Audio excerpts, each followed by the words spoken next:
began to think this day would never come, but it has, just as it did for Noah. Now comes the mopping up. Our Sunday morning cover story will be reported by Jacqueline Adams. The flood of '93 washed away lives and livelihoods up and down the Mississippi.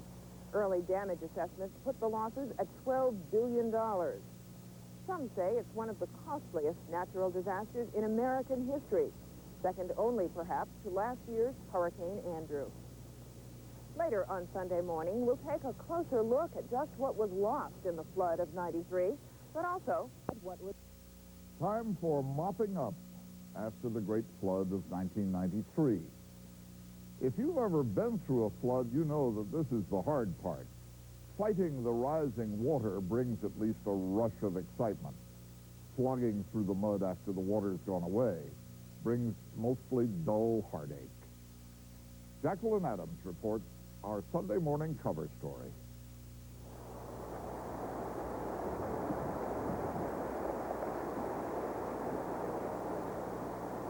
It's something I never want to see again. It almost looked like a liquid junkyard.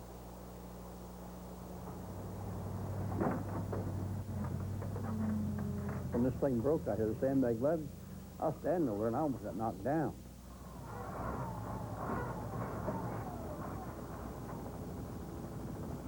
It was pretty impressive. The river, you know, you got to take your head off to it. It's undefeated. I mean, it's never been beat. Historians called it a 500-year flood, the worst in American history. A month after the crest, the Mississippi River floodplain has begun to dry out. But for those who battled the swollen river and lost, the memories are still vivid. These streets were alive. They were actually moving and breaking and cracking, and water was spouting up through the various cracks all around. It was a fascinating thing to watch, but at the same time you were thinking, my God, what's the cost going to be to fix this? Today, flood survivors are facing that very question, and the costs are staggering. Early estimates put the total at $12 billion, half of it in agricultural losses.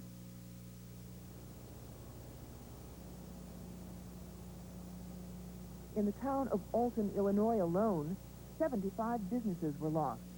200 to 300 people are out of work. The railroad tracks remain covered with mud. And Mayor Bob Taus thinks it will cost $4 million to repair the sewers, streets, and sidewalks. Can the town of Alton afford $4 million of infrastructure damage? No, we'll have to rely on state and federal funds to assist us. If we have to pay this tab, I can assure you that it will be over a long period of time, and that we will just have to make do with a Band-Aid type of repair until eventually we can do it correctly. But it'll take a long time if we have to do it with our money. You wouldn't raise taxes today? Property taxes? I don't think so, no. We would make do. We're going to put the women's bathroom here, so that Businessman Mark Springman can't afford higher taxes. His basement bar, Cat Daddy's, was below street level, so Springman couldn't even buy flood insurance. The swirling water and mud left $150,000 to $200,000 worth of damage behind. Yet, for the last month, Springman and his 8 employees have been out of work. I've had a lot of jobs down here, but I haven't been getting the salary. It's just something you have to do. It's kind of like cost of doing business, I guess. You know, things go down. How do you make ends meet? Well, don't know yet.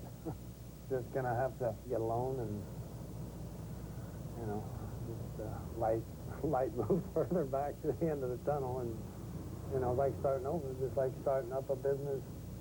You know, it's like the 7 years you were here is lost.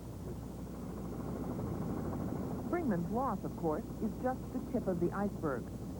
Railroad officials estimate it will cost up to $200 million to repair or replace damaged tracks, bridges, and signals. Barge operators say at the height of the flood, 7,000 barges were trapped, holding up $1.6 billion worth of grain, oil, coal, and chemicals. The Department of Transportation's earliest estimates put the cost at $450 million to restore flooded roads, highways, and bridges. A month after the crest, Hardin, Illinois, is still under 4 feet of water. Without this vital lifeline, residents are forced to drive an hour and a half out of their way, both to bring needed supplies into Hardin and ripened crops out. The 105-mile detour kept migrant workers, truckers, and tourists away. So peach grower Keith Weigel was forced to rent a truck and haul the crop he picked himself to market. Between that and a flooded cornfield, Weigel puts his losses at $40,000 to $50,000. And the regional loss, he believes, will be far more than the official estimate. It's astronomical. People don't realize the devastation. In East Hardin alone, there's 17,000 acres of cropland lost. And packing sheds, coolers, businesses, homes, it's unreal. And that's just a small, minute portion just in this area. I mean, barge lines shut down, railroad lines shut down. Somewhere, somehow, and these railroads are going to have to make up for those losses. And they're going to pass the buck, they're going to pass it on to consumers. They have to.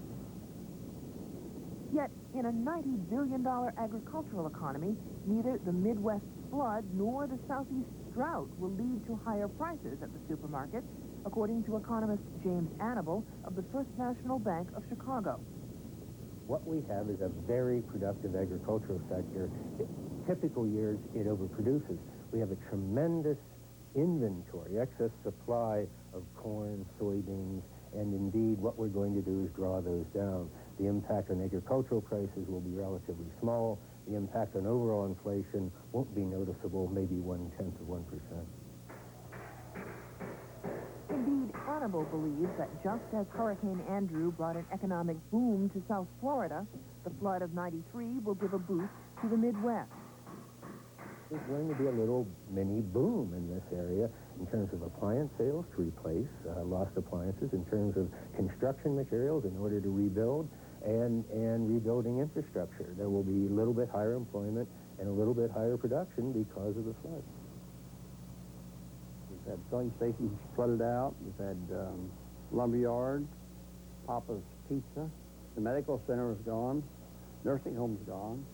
Hardin Mayor Bill Horman knows full well how much destruction and disruption his town suffered when the floodwaters reached shoulder height last month. The National Guard continues to airlift food, even dog food, into town. Already, though, the mayor has begun to see a silver lining. We try to get people on a cleanup now that had been affected by the job and have lost their job. So I've got 16 people I put to work on a program called the PIC program, I guess, the OJT program, financed through the federal government, And then some of these people are working now. I got 16 of them in Hardin, and we will have as many as 61 workers in the county.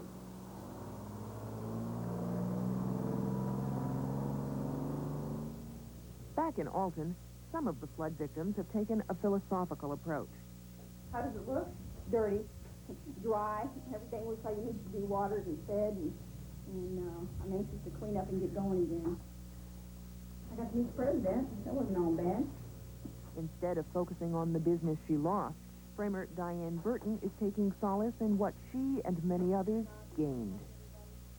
The city officials and the volunteers that worked real hard to keep the floodwaters out have said that we lost because they got in. But when the streets blew up and the buildings were shifting and the roads were opening, and I looked around and all I wanted for everybody to be safe after it was all over, and no one got hurt.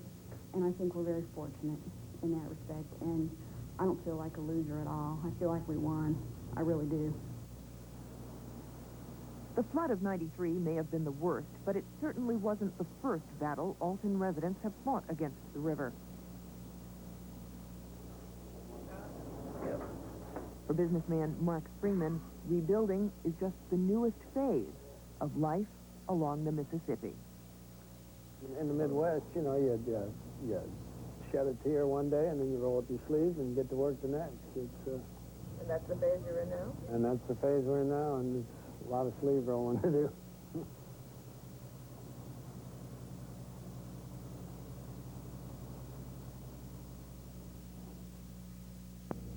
The approaches to the Hardin Bridge are flooded out. The Brussels ferry is operating, but the roads getting to it are underwater. So to get to stores and work, the 6,000 Calhoun County residents have to drive miles out of their way. A 20-minute trip to the grocery now takes 3 hours. It's been like this for 2 months and shows no signs of ending. The community, I've been noticing, is getting very stressed out because of the isolation. Their attitudes are getting lower all the time. Tons of rock was dumped on the road to the ferry trying to raise it. After only 1 day, heavy rains put it back underwater. The river simply won't go down. Usually you get maybe a 6 inches or a foot drop, but here of late, dropping maybe an inch or 3/4 of an inch.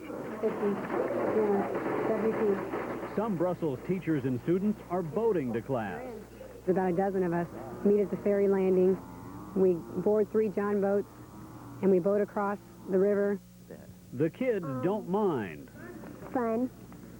You like doing that? Yeah. Isn't it scary? No. Nearly 50 people have been evacuated because of emergencies. They've been medevacing the seriously injured people. They have a medevac helicopter, which is operated by the National Guard. When little Ashley decided to come into the world, there was only one way to the hospital. They picked me up at 3:30, and I had her at 20 after 4. Was it a scary experience?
Halloween tonight, huh?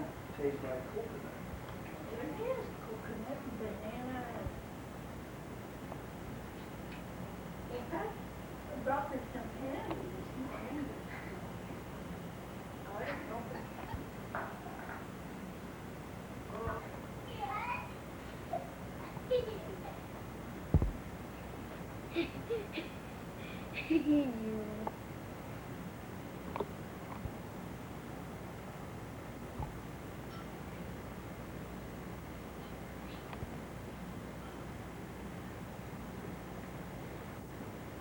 What are you looking at?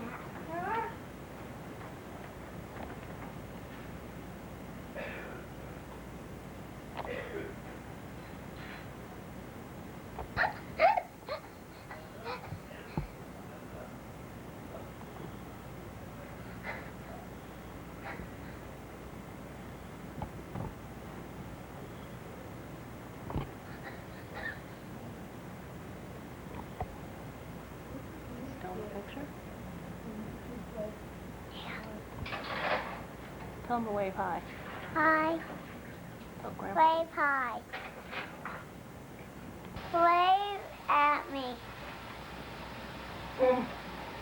Tell her to look.